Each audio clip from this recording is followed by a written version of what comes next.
Right.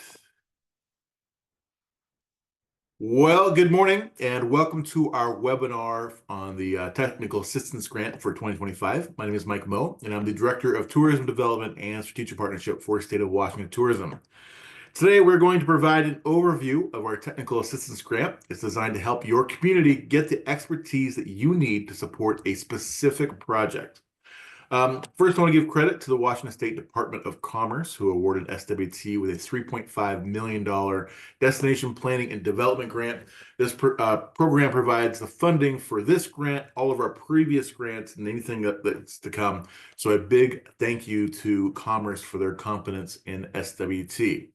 I will say this is the last grant in this cycle. There might be one more later on this year, but we've got through almost all that money. So we're very excited to have this last webinar here today. So here is our agenda today. First, I'll give an overview of the Technical Assistance Grant, and then I'll turn it over to our Destination Development Coordinator, Tamara Rice, who will show you how to apply on our grant management platform. And finally, I'll give you a little overview of our budget document, just so we're all on the same page. For those of you who have been through these webinars before, that last part might be a little repetitive, but if you're new to this process, you'll certainly want to stay on and learn how to apply. As always, I should have time to answer questions maybe a few times throughout the presentation. I'll keep an eye on the chat, and don't forget to use that Q&A button. And then I definitely have enough time at the end to answer any questions. This webinar is being recorded, and I know I can talk a little fast, but we'll send out a link to all registrants, and you can review it later at your own leisure. So let's get started with the technical assistance overview. This grant will subsidize the cost of industry-specific expertise for tourism-related projects that stimulate economic development for your community. This grant can help a variety of projects, including but not limited to the ones here on this list. So the idea behind this grant is for you to help pay for a consultant to come in and help you with a specific project. It's not to help you implement the project, it's to help you to bring that expertise in to help you figure out how to move forward. Applicants must be a Washington-based business, such as a local government, like a city or a county, a travel organization, a chamber, a destination organization, or some other nonprofit that supports travel and tourism. Unfortunately, we cannot give money to for-profit businesses. Here are the program key dates. Please note that these dollars come from the Department of Commerce, and we can only invoice Commerce after we have contracts in place for our grantees. And then we can only fund the grants once we receive the money from Commerce. So you'll notice there are some approximate dates there. That's because the money needs to wind down through the Commerce machinery, then through us, out to you. But we will try to get it out to you as soon as possible. Up to $15,000 will be awarded for each grant. Matching funds are encouraged, but not necessarily required. And we have a $75,000 total for this program. So it's not a huge program, but I think it's worthwhile. One other thing I should note, if you've applied for our other grants, you're still allowed to apply for this one. You're welcome to apply for more than one grant. Though it's not necessarily in our grant criteria, we always love to see collaboration with other stakeholders, including your DMOs, your chambers, your tribes, your local government, and land managers. So as I've mentioned before, this is federal grant money. And so there are more stringent rules than money we did back in the day when it was just our money. And remember, this is federal money rules, not our rules, federal rules enforced by Commerce. So just keep that in mind. First of all, when you're using federal grant dollars, they are federal grant dollars all the way from the feds through Commerce, through us, to you, until they hit whatever business or subcontractor that you use. So the rules don't change until that money goes out. You and any subcontractor you will need a UEI number, which you can acquire for free at sam.gov. A link will be provided on your application, but it takes a while. If you don't have one, you want to go ahead and get one. And then you also need to have it activated. So you have to have the number, and you have to have it activated, and you have to have proof to go into your application. So just keep that one in mind. You also, of course, need a UBI and an EIN number, and then all of your subcontractors need to have a UBI and EIN number. That means the UBI number is, I think that's the Washington State one, and so you need to make sure they are able to do business here in Washington State. Your subcontractors must be billed on a reimbursement basis. So you pay them after they do the work and they send you an invoice, and that's how and then you pay it, then the receipt is what you'll keep. Every dollar that you spend needs to match on the receipt there, and we'll provide you with a reporting template, but you really have to keep track of the dollars. You can't have officially selected a contractor when applying for this grant. So like if you're like, oh, I want to hire XYZ consultant, I've already got a contract in place. That doesn't work. Okay, so you need to make sure that you haven't officially selected anybody. You need to go through the procurement process that's outlined in the grant page on our website, and it's a process, so just keep that in mind. And definitely don't say I'm going to work with XYZ contractor in your application, because that will automatically exclude you. Finally, dollars cannot be used for staff salaries. You need to hire a legit company for these projects.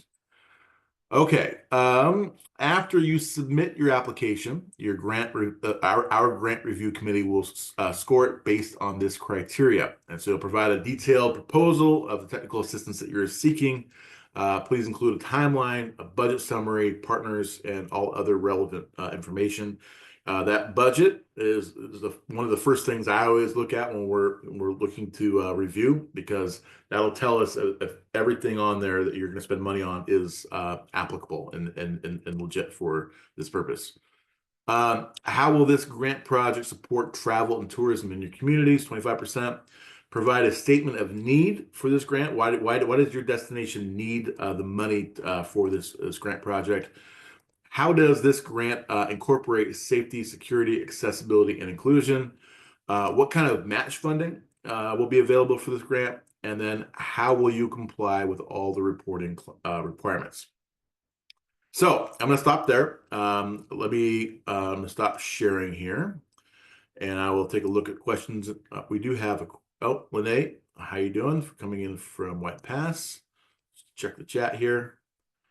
Great. And Tamara has put our grant program webpage into the chat. So go ahead and look at the specific grant page for technical assistance.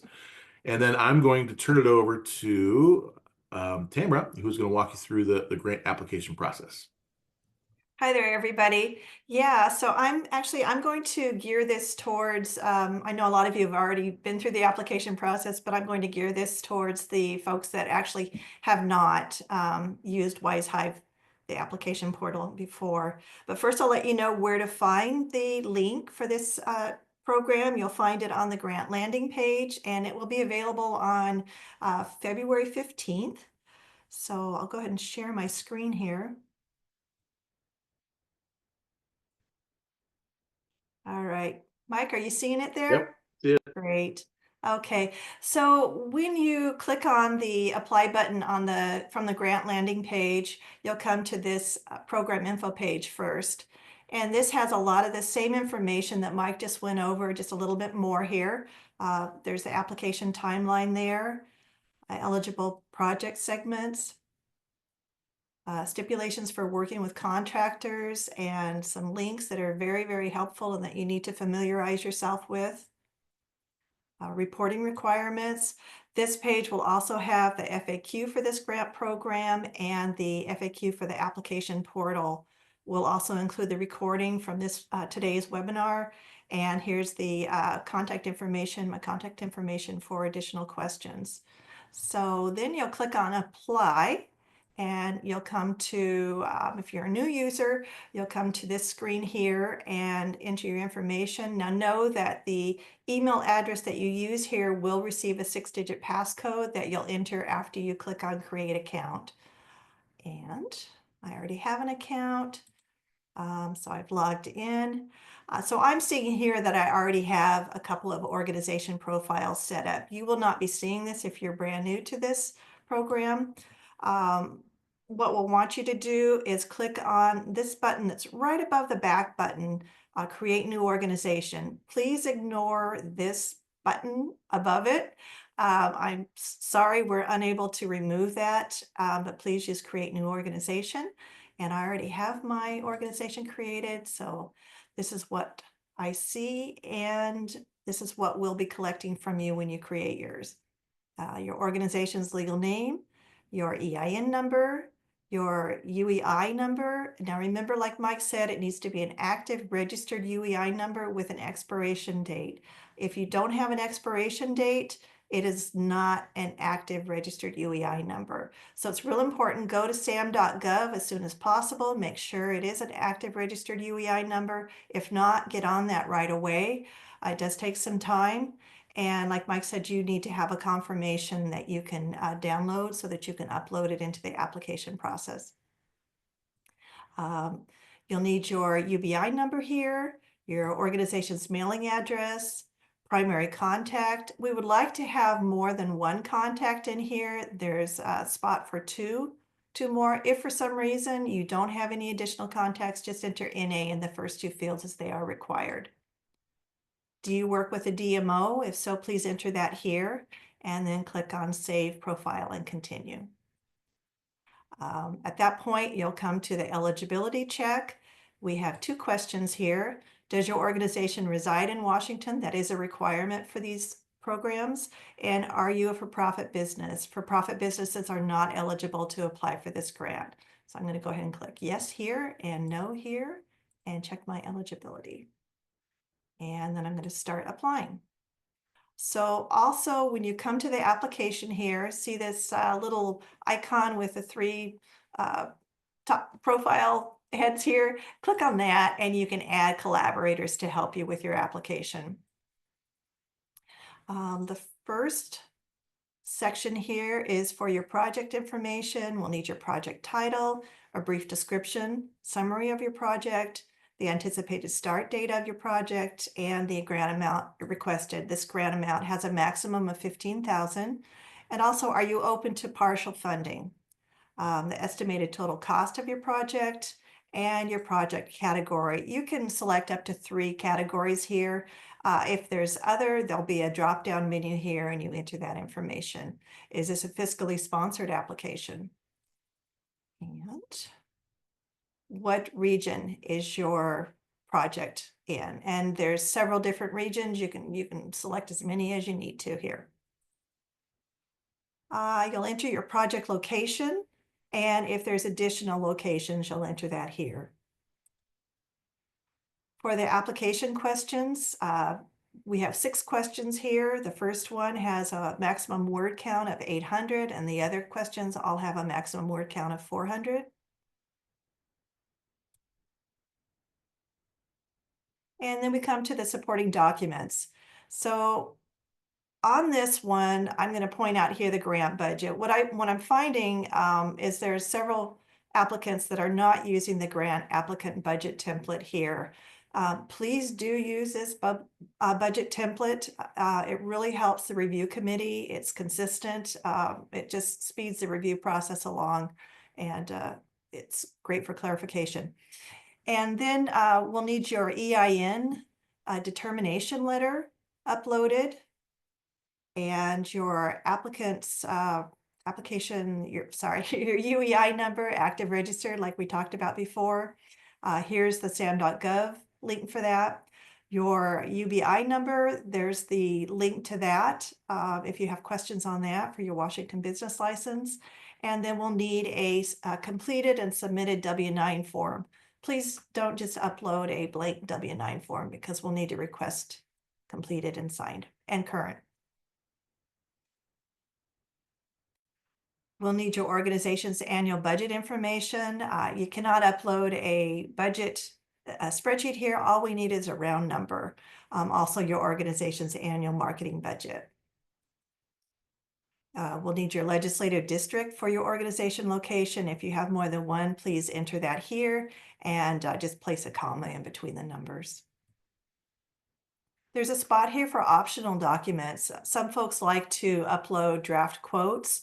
Just remember, if you do that, just list that your intention to seek contract work from a third party without naming a vendor. When you are describing the work, you should specify deliverables and the desired qualifications of vendors without naming a vendor. That's very important. Let's see, we'll need a description of your organization and your organization's URL number or address, URL. There's so many numbers in these grants. Here's a spot for a letter of recommendations. These are not required, they're optional. You can enter up to 3, and there's an area to enter the actual recommendation. So you can enter up to 3 references here and 3 letters of recommendation. And finally, we're at the agreement and signature. Do know that this is not a contract that you're signing. You are agreeing that you understand the criteria for this technical assistance grant program and that you've completed this application with integrity and accuracy. If you are selected as an awardee, you will receive an award contract to sign at that time. And then I'm going to go ahead and exit out of this section. Once you have completed your application, make sure you go in there, review it, get that second, third set of eyes on there, make sure that it is correct. Once you submit it, you are not able to edit it. And if you do see something that you need to edit, go ahead and go into that field by clicking on edit here in each section. And you could either submit it from here, go back, and you can submit it from here if you are happy with your review. Now mine is not going to go through because I don't have anything entered. If that's the case, then you'll see this red line here, and then you click on that and go ahead and complete it. So I'll go ahead and quit sharing my screen here. And thank you all. If you have questions, my email address is in the chat, and please reach out. Thank you. Thanks, Tamara, and stick around because there's a couple questions that Okay. you can help with. Real quick, before we get to questions, I'm just going to jump in and just show you what the budget template looks like. Again, there's a link there in the application, super easy, very basic, spreadsheet. It's just showing you, what you're doing, how much it's going to cost. It has a place for, what you'd be paying on the grant, what you'd pay for yourself, and then any kind of in-kind expense. So if you have,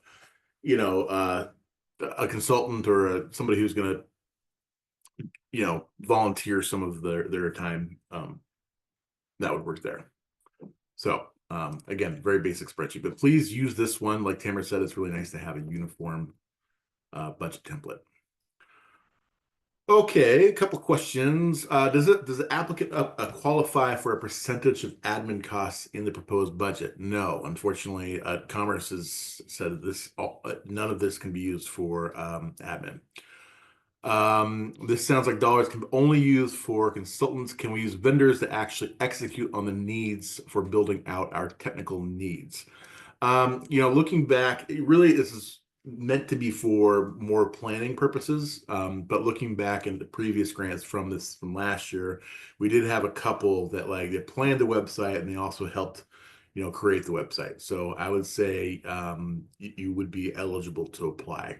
It just depends on how the committee how the committee goes. Can you share more info about selecting a vendor for the project? Earlier, it was stated that we cannot name a specific vendor in the grant. If so, how do we get appropriate quotes? What we're just saying is you have to get the grant first. You can't already be contracted with a vendor before you get the grant. And once you get the grant, then you can go through an RFP process or whatever process you need to go through. If it's above, I think, $10,000, you need to have at least 3 quotes to be in compliance. So keep that in mind. If it's this grant's not more than 50,000, but so just keep it in mind. If it's above 10,000, you need to have 3 quotes. You need to show those quotes and to kind of explain why you picked the vendor you did. Are these grants at risk for being affected by ever-changing federal law happening this year? So far, no. I'm pretty confident that this money was well, that is definitely was EDA money. It went to the state. I think, honestly, I think it went to the state like in 2020, and we're just getting it out now. But I think because it's already been in the state coffers, I think that this is not affected by any federal, whatever they're doing at the federal level. So far, it hasn't been affected at all. Even when it was said that all grants were on hold, we were moving forward with the Department of Commerce in Washington State on other grants. So again, as far as I know, that it shouldn't be affected.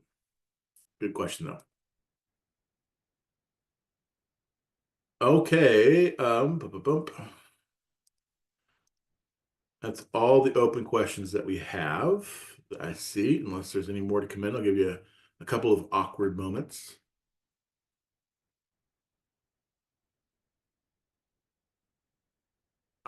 Can't do it. So awkward. So I think we're going to end it there. Again, you have our emails in the chat there. We have our newsletter. Please subscribe to our newsletter. If you've been following us at all, we are working on advocacy to hopefully continue this work in the future. We're trying to get a funding mechanism that would allow us to do all these kinds of grants far into the future, because this EDA funding is running out. So keep track. If you haven't signed up as a tourism advocate, please do so. You can find that on our industry website. The advocates, what you do is whenever our bill is in a committee, and your legislators in that committee, we send you an easy way to email your legislator with a form letter telling them how much tourism means to you. So just keep that in mind. And I hope that you guys sign up for our newsletter and sign up to be an advocate. All right. Well, thank you so much. We really appreciate your interest in our grant program. And I hope you guys have a lovely day and enjoy the snow. Bye, guys.